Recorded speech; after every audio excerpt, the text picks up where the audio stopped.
Hello everyone and welcome to this Let's Make a Game tutorial video. This is Johannes with Aligned Games. So let's get right into it. For this game I am going to be making a top-down aircraft bombing action game. I think this is an easy game to start with. This is going to be my first video in this Let's Make a Game series. If this goes well, hopefully I can get a little bit of a following and I can make more of these videos in the future. That would be good, because I like to make games and I like to show other people how to make them too. So let's get right into it. In this series I'm going to be using Unity. As you can see, I've got my project open, so you're gonna want to go ahead and start up a new project in Unity. Call it whatever you like. Make sure it's 3D, because this is going to be a 3D project, 3D template that we're going to be making together. And what I always like to do is delete the automatic scenes folder in the hierarchy that Unity automatically makes for us. I like to delete that and just create my own one. So we'll just go ahead and save this as our own scene. I like to make my own scenes folder. And then just save this as, let's just call it testing for now. Then for my testing scenes, I always like to turn off the lighting completely, so that it's just a very basic, I like to turn that up a little bit, just a very basic light that bakes, just so that we can see clearly what's happening, but no fancy lights at this stage, no fancy light mapping or real-time lighting or anything like that. For this kind of project we're probably going to go with a more cartoony aesthetic anyway, so we don't need those PBR kinds of workflows and all of that kind of stuff. To start with, let's make, I'm just going to make my hierarchy quickly, as I usually would. Always include a resources folder for the resources in the project. Scripts, audio, and let's just include a profiles. This one is going to be filled with profiles for post-processing or anything that needs profiles in the future. Let's move this into our scenes. Everything is in scenes right now. Let's just drag that out to assets. Okay, that's good. And then to get started with, for this video, we are not going to be doing any modeling or any animation, anything like that at the start. Let's just get the basics done first. So for now, let's just use a few cubes.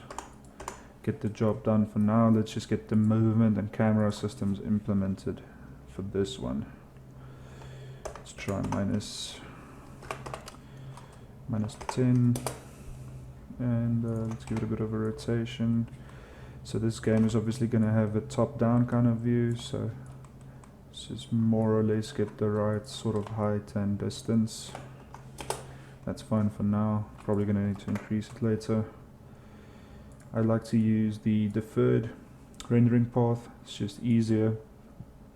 It has more options for me. Works better with the type of systems that I usually implement.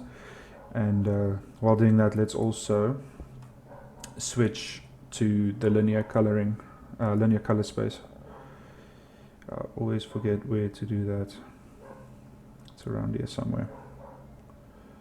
Here it is. Let's switch to linear. It just provides a lot more color depth and a better color space to work with.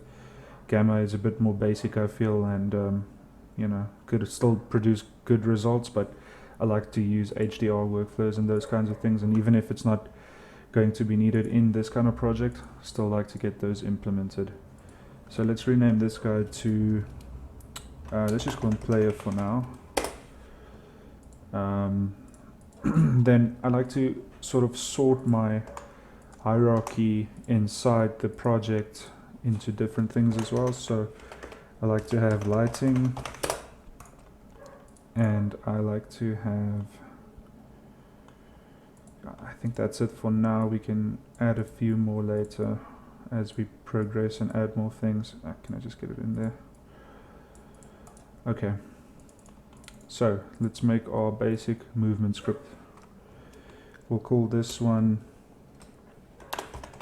player movement manager.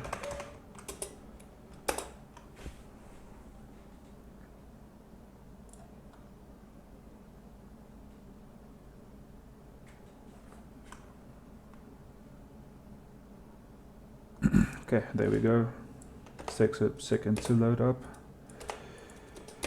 I know my coding conventions are a bit strange to some people, but this is how I like to do it. I like to leave spaces in between. It just sort of fancies my, the way that I like it. I'm a bit, I don't want to say OCD because that's not accurate, but it's just the way I like to do it. Okay, let's introduce a few variables. Okay, we're going to be using movement speed and what else do we need for now? Alright, so for a start we're going to have the player aircraft control by only using simple translation for now. We might move it to rigid bodies or character controllers later, but I think for now let's just get it going with the simple translation. So transform, we're going to use translation, and we're going to introduce a vector free for this because we need to specify what each axis has to do. So for this x-axis, which is the horizontal one, we are going to use our horizontal movement for the speed, and we need to set up the input for moving the controller. So let's do get input get axes, and then we're going to look for the horizontal axes.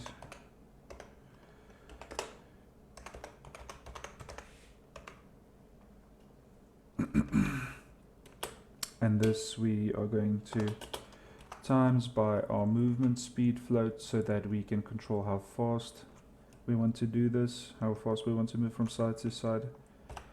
And then on the y-axis we don't want any movement, so we're just going to set it to 0. Maybe later we can introduce a diving mechanic or something, but for now let's just leave it at 0.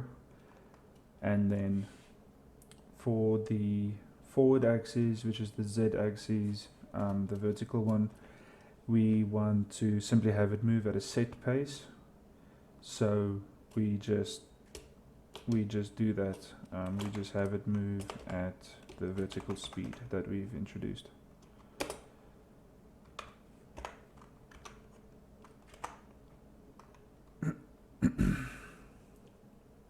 Not sure why I put that there. And then just close this one. Okay, save this and let's go and test it out on the aircraft. Simply now called player. So let's take the script that we just made and let's move this in the inspector into the player game object, and let's set our speeds. So for the vertical movement, let's just set it to 1, and for horizontal, let's set it to half of that. Let's see how that works. Might be a bit fast because we aren't, scaling it by any time vectors right now. So let's just see how it works. Yeah, that's too fast. Okay, let's actually just scale it. So we're just going to use delta time to set the time scale, and then the same for the forward vector. Okay. And then we're going to want to make it a bit higher now because of the scaling. Let's just set it to twice what it was. Okay, it's too slow now, but it's good to test with. So I can move it left, as you see it's very slow, and I can move it right, it's very slow. So let's give it a bit more. Let's put this at 5. Okay, that's a bit better. Still too slow, but works better than what it was. Set it to 10. And let's get started on the camera script so that we can actually make the speeds a bit higher. This one we're just going to call camera manager.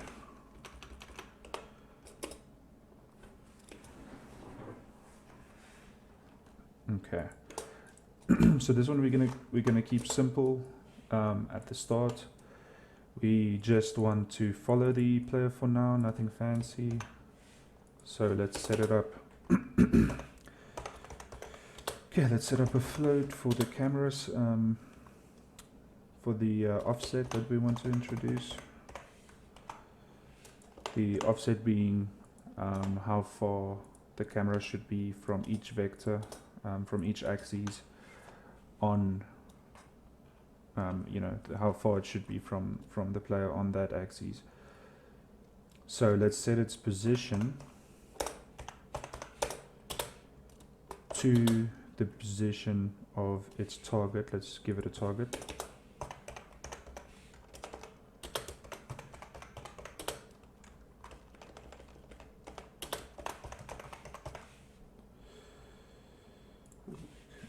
That's not what I wanted to do. Game object target. Alright. So this target will then be okay, so since we're gonna use the offset, let's give it a vector 3 and specify what we want to do on each axis, like we did for the movement for the player as well. So for this one, it's going to be the target's position on the x-axis. Actually, I think this might not work, but let's keep it like this for now and see how it works. And okay, how high do we want it to be above the target, above the player? So let's set that up. And how far behind the player do we want it to be as well? Just copy this. Okay, so right now it's just clamping to the target's positions, which is fine for the x-axis, but we need to actually set the offset. So let's make individual offsets for these two axes. So offset Y and offset Z. So now it's going to find the player's position on the y-axis and offset itself by that amount that we set in the inspector. Okay, let's see how this works. I might need to just make this 0. Okay, go ahead and add that script to the camera. And we can dynamically find the player if we need to, but I'm not sure if it's needed for this kind of game because we probably won't be spawning in the player dynamically. So for now, let's just keep it basic and just drag him here and from the inspector. And let's make the offset. So right now, the offset is 15 and minus 10, so let's keep it to that because that seems okay. See how that works out if we play. Okay, so the player is actually moving and the camera is following him.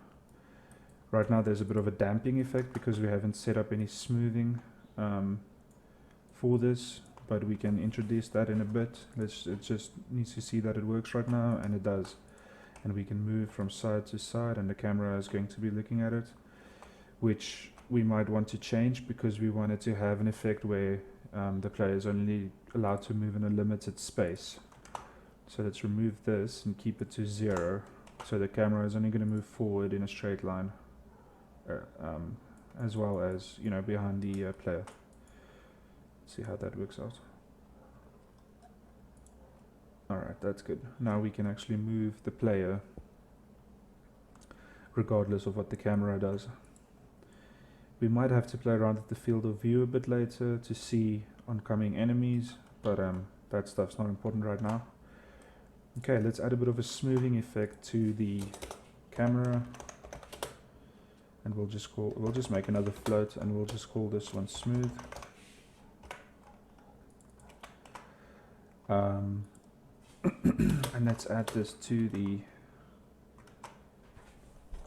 offset, and we'll scale this with a time vector, and we'll do the same for this, for the forward vector, the forward axes I mean. Okay, let's see how that works out.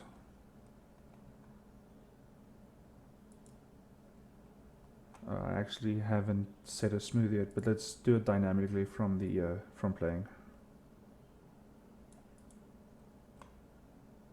It's causing it to damp a bit more actually.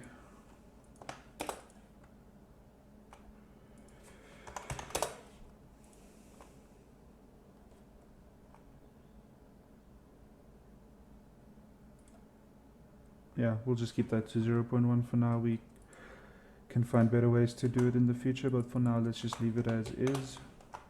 Okay. Then let's add some really simple colliders for the player to collide with, so that he is able to actually take damage.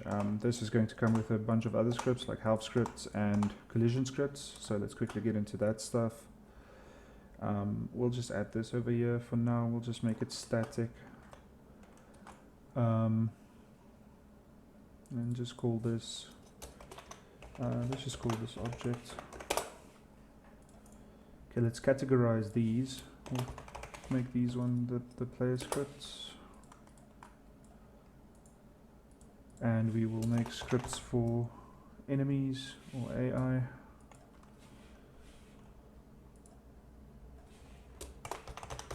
We'll just call it enemies for now. Okay. Okay, so firstly let's set up health for both the player and for the enemy. So let's just start with the enemy. Let's call this enemy health manager. That's not how you spell health.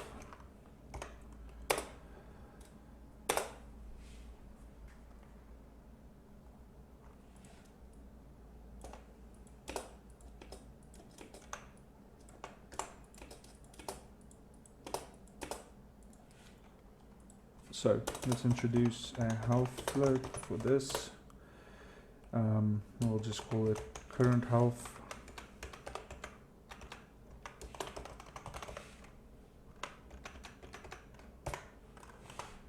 And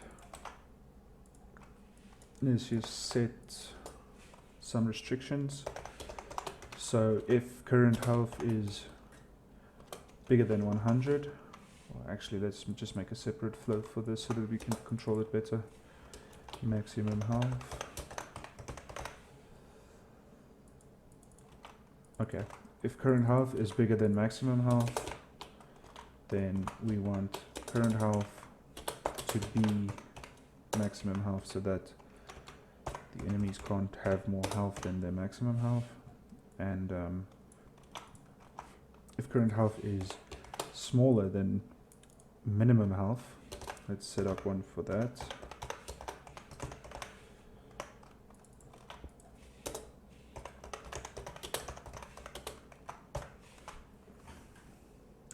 We will destroy it.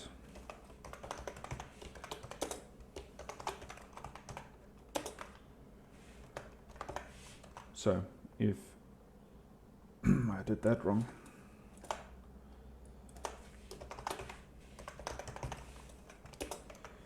Anyway, if your health is, if the enemy's health is lower than the minimum health, which we'll set to 0, the enemy gets destroyed. And then let's use this for the player as well. Excuse me. Okay. Player health manager.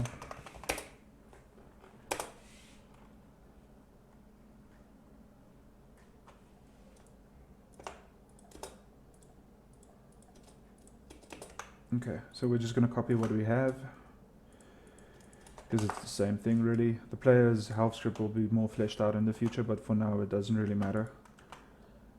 Okay, and then let's add these to the respective game objects. We'll just call this one enemy so it's not confusing.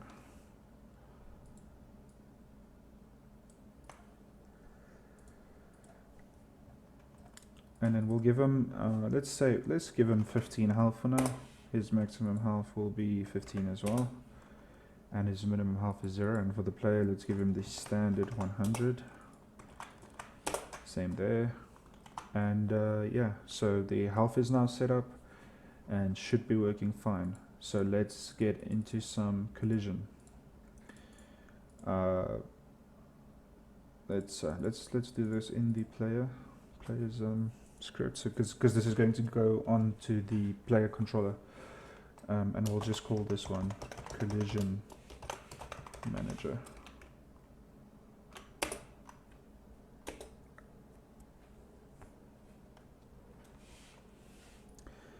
So for this one, we're going to keep it quite simple as well, same as we did with the, all of the scripts really so far, because we don't really need anything fancy right now.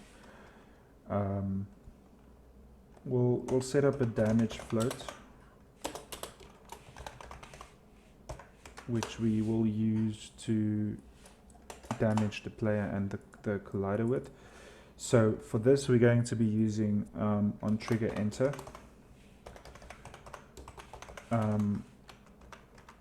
Because when we collide with something, we want to take damage and give damage.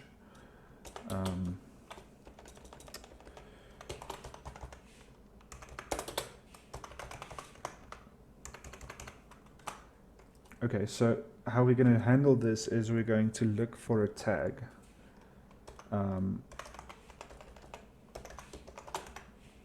So if we collide and we see a tag,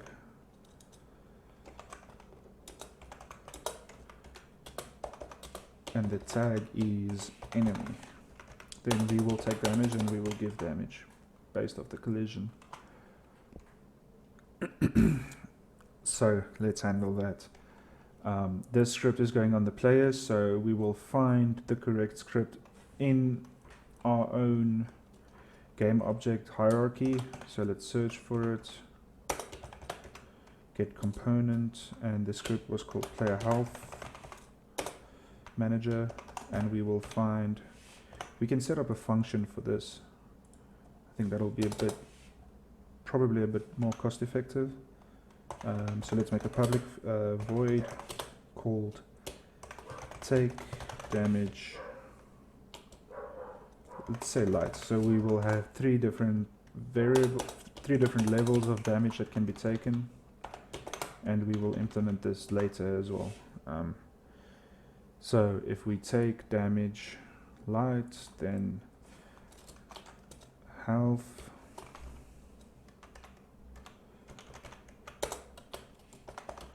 is minused by light damage, which is a variable that we will set up here.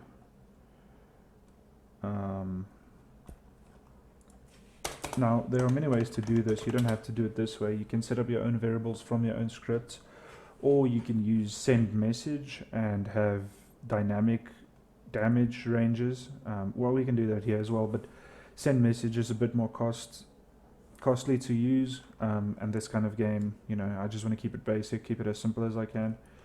But we could always change this in the future. So for now, let's just have a light damage variable. And then we'll just run that quarantine. What was it? Take light damage. We'll just run that void. So now if the player collides with a game object tagged enemy, he will take light damage. So we just need to actually tell the player what light damage is. Let's make it 10 damage. And we need to make sure that the player has a trigger on him and a rigid body. So when working with triggers, you need to make sure that one of the game objects also has a rigid body, otherwise it's not likely to detect. We don't want to use gravity for this because we don't need it. So we'll just keep this as is. And yeah, there we go. And then same thing for the enemy. We'll just give him a trigger as well, and we will put, well, we don't need to put life on him right now. Let's just see if this works. So we'll make a tag for the enemy called enemy.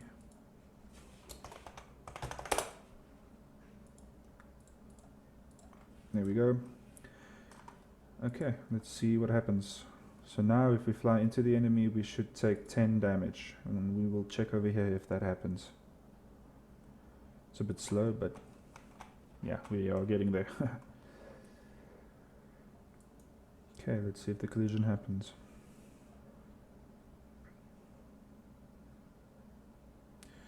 It does not. Did we actually? Yeah, we did give him a tag. He does have his trigger. Let's see if we can give him a rigid body and see if that makes a difference.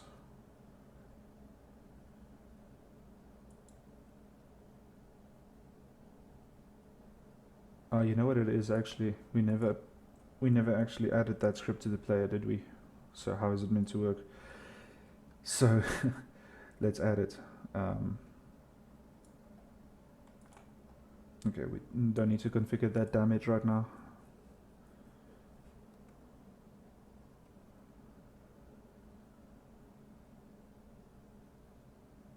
Let's check his health again. It should go down by 10 now.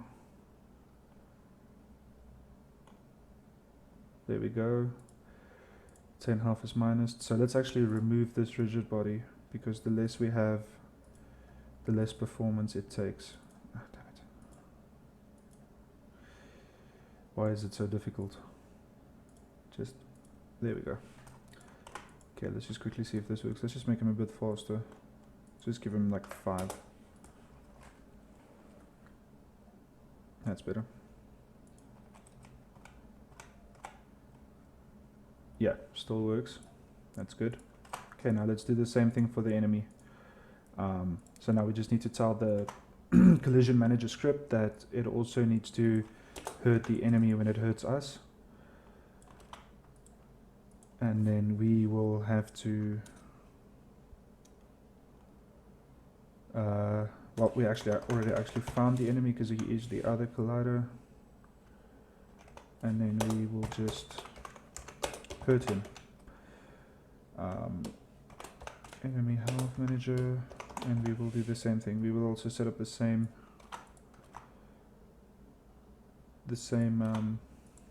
functions for the enemy so that he can take damage as well.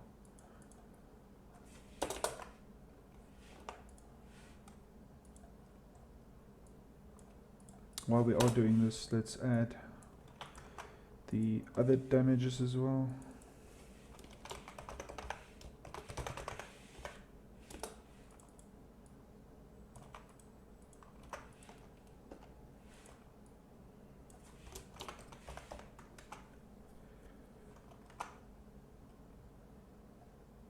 And let's also give this to the enemy script. Okay, so same thing will happen. I just think we need to make the light damage a little bit more. Let's make it, well, the enemy only has 15 health, right? Let's give him 30 health.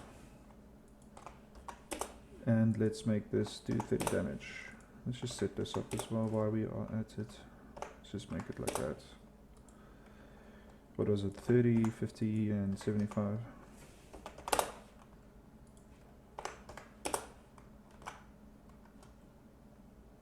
Okay, let's see if the enemy gets damaged. He will get destroyed if it works.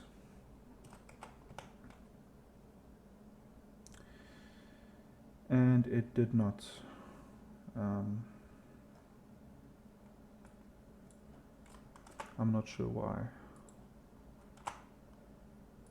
See if he gets damaged.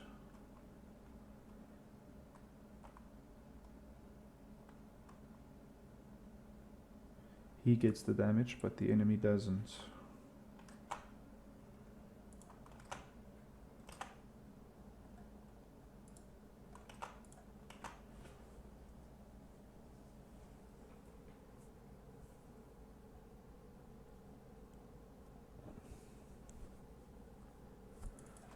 Take damage light.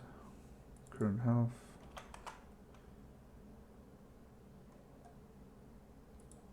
Let's see if we can figure this out. Yeah, so I'm not sure why it doesn't work. Let's try it again.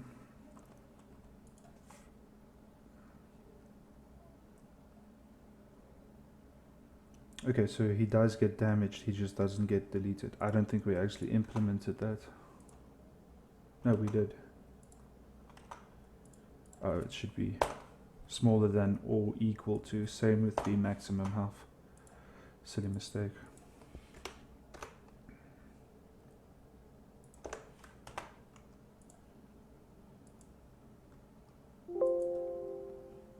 Okay, let's see if it works now. So the obstacle here should be destroyed.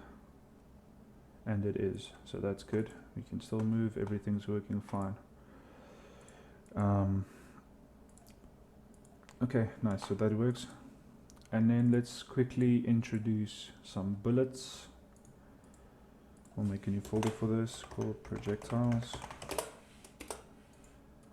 And let's make a behavior script which is projectile behavior. So the projectile is going to work in a similar way to the player actually. It's going to have movement on the forward vector, on the forward axis. That's how you're supposed to float. So let's set that up. So it's just simply going to be translation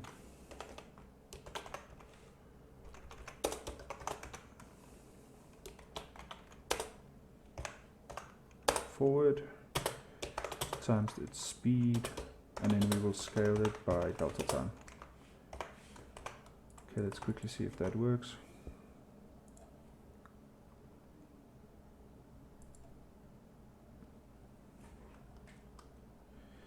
I need to actually put it on a bullet if I want to see if it works. Okay, let's have a bullet, make it 0.5 by 0.5 by 0.5. Give it its script, and let's also add a rigid body to it because it's a bullet, so it's going to have to interact with things. I just want to put that there. And we'll give it a speed that's a little bit faster. Let's give it 10. We'll just call this projectile 1. So it should shoot forward. There we go, that's good. It doesn't have any damage commands right now, so let's give him some. So we're going to actually want to add this script to the bullet as well. So let's create some booleans to let the game know what is what, because the script is going to go on both the player and the bullet. So if it goes on the player, we'll just say is player, and if it goes on the projectile, we'll just say that it is a projectile. Okay, if we are a projectile, we're going to want to do a different damage calculation than when we are a player. So let's just set that up. If it's the player, nope. Then we want to do light damage. If it's a bullet, we want to do medium damage. I have not set that up yet, so let's set that up quickly.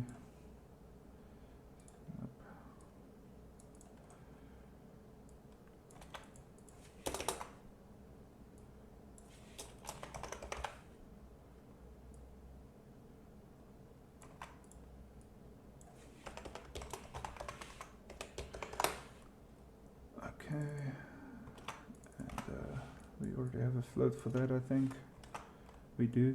Let's add the heavy damage to this as well, so we don't have to do it later.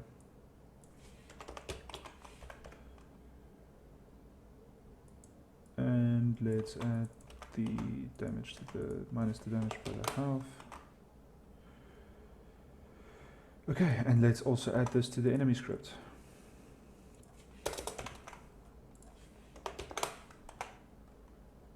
Okay, there we go. Medium damage, heavy damage. I put it the wrong way around, didn't I? Okay, let's just fix that.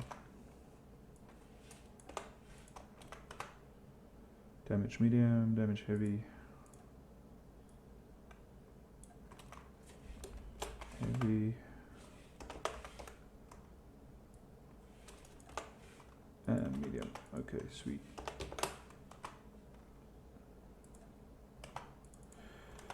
Okay, so now if the bullet collides with the enemy, it should do 50 damage. If the player collides with the enemy, it should do 30 damage. So for us to actually test this, let's just give him the standard amount of health, which is 100, and the bullet's going to shoot by itself, so we will be able to see if it does 50 damage. And it has not done any damage, neither has the player.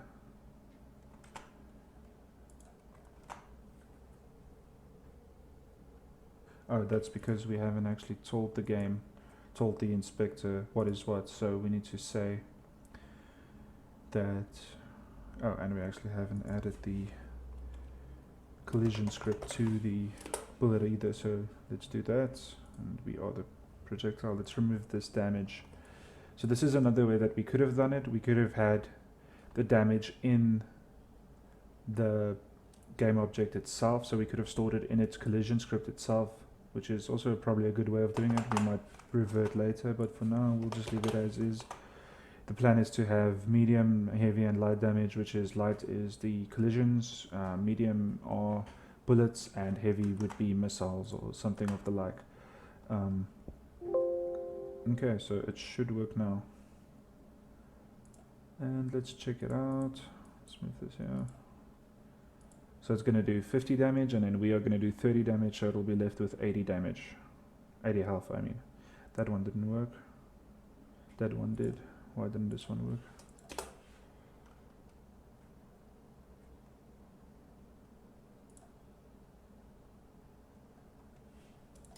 Let's go.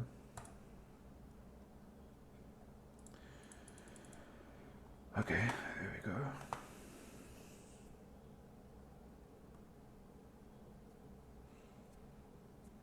And this also only needs to be when we collide as a player, actually. That's probably why it didn't work. Because it was trying to give damage to the player, but this is on the bullet.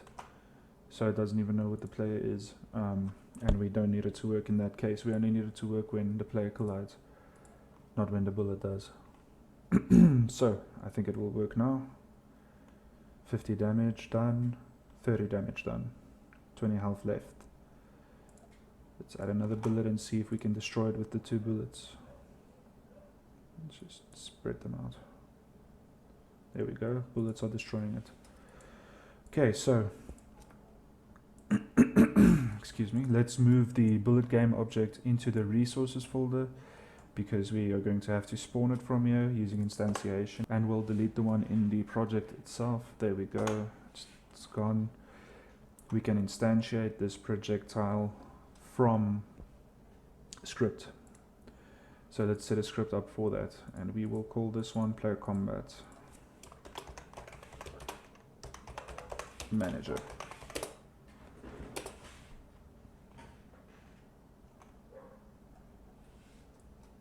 Okay.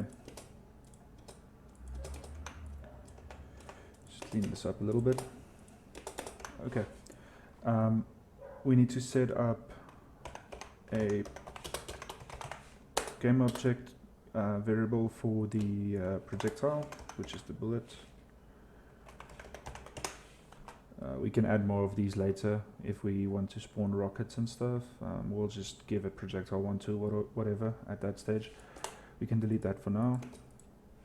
And then we want to do instantiation whenever we need to. So let's make a input for that. So if you press if we input when we click on the left mouse button, which is mouse 0, I just need to tell it that's key code.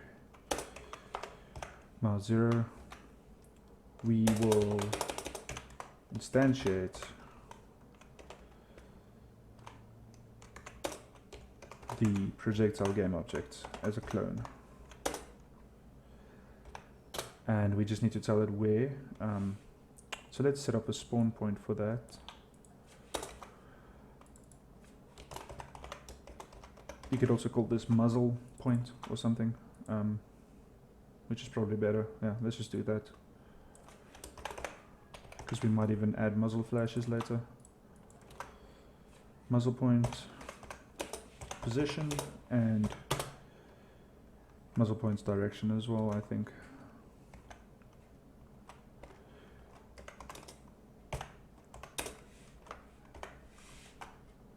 Okay, let's just test this quickly. It's very basic right now, but it doesn't matter. Play combat. Let's add the projectile, and let's give the player controller a muzzle point. And we'll add that at 1. Okay, that's fine. And just assign this. There we go. So let's test it. If we click, we should be able to spawn a bullet.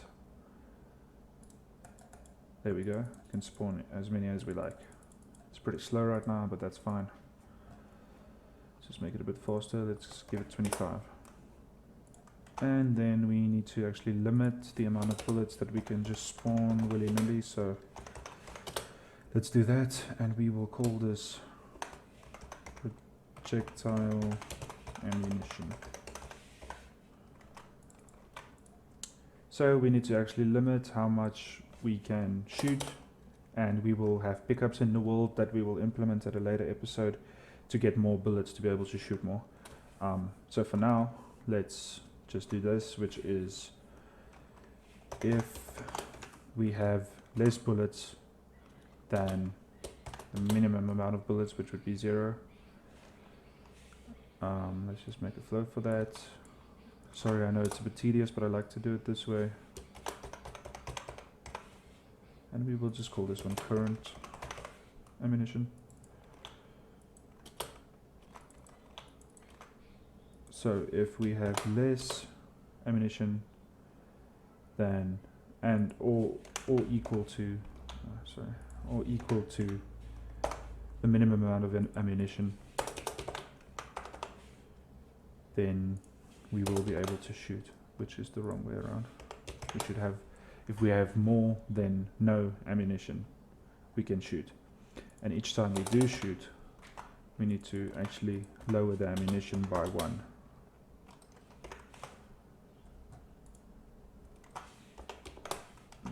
We can make a float for this as well. Again, I know it's tedious, I just like to do it this way because it's easier to manage. And we'll just call this one ammunition cost, projectile ammunition cost. Also this way we can add in different firing modes and things down the line. We'll just set it to 1 in the inspector for now. So for now, if we give ourselves 10 bullets, then we will only be able to fire 10 bullets if the script is working as intended. So give ourselves 10 bullets, and it costs 1 bullet to shoot once. And we can't go lower than 0 bullets. Let's see. It goes down when we shoot, and we have shot 1 too many. With this.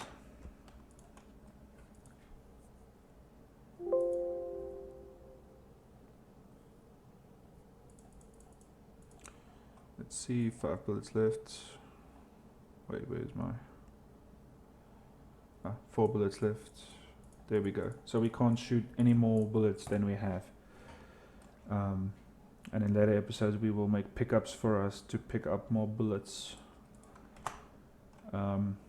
I think that is it for the first episode. Just a quick recap. We have handled player collision with enemies. We have handled player health. We have handled player movement, which we will still improve later because it's very unsmooth right now. And we have handled bullets and basic combat techniques. Is quite basic still, but it will get more advanced later on as we get deeper into creating the project. But that is it for the first episode of this Let's Make a Game, and I hope you enjoyed it. Follow me if you like the content. If you'd like to see more, please subscribe and help me on Patreon. That stuff, will help me to make more of these videos, and you'll be able to get the project files for this when it's done from Patreon as well, when it's a complete template. So thanks for watching, and yeah, I'll see you in the next one.